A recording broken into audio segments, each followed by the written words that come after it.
Hero சூப்பரா நடிச்சிட்டான், படம் பயங்கர கேவலமா இருக்கு. படம் நல்லா இருக்கு, நல்லா இல்லைங்களா? நல்ல ஆக்டருங்க, ஆனா படம் நல்லா இல்லைங்க. இப்போ படம் சூப்பரா இருக்கு, ஹீரோ அந்த அளவு நடிக்கல, ஆனா கதை ஓடிடுச்சு. இப்போ அந்த படத்தை பார்ப்பீங்களா மாட்டீங்களா? அதே மாதிரி கதையும் நல்லா இருக்கு, சூப்பர் கதை, டைரக்டர் எழுதிட்டாரு, ஆக்டரும் நல்லா நடிக்கிறான், சைடு ஆக்டர்லாம் சரியே இல்லை, படம் ஓடுமா ஓடாத?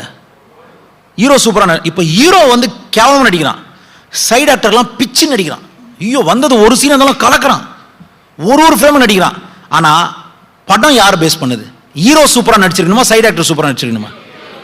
புரிஞ்சா மாதிரியே பேசுறீங்கல்ல. இன்னைக்கு நான் சொல்றேன், இதை தான் கஷ்டப்பட்டு அழுகுறேன் நான், ஒவ்வொருத்தரும் கெஞ்சுறேன் நான். Rewrite your destiny, rewrite your destiny.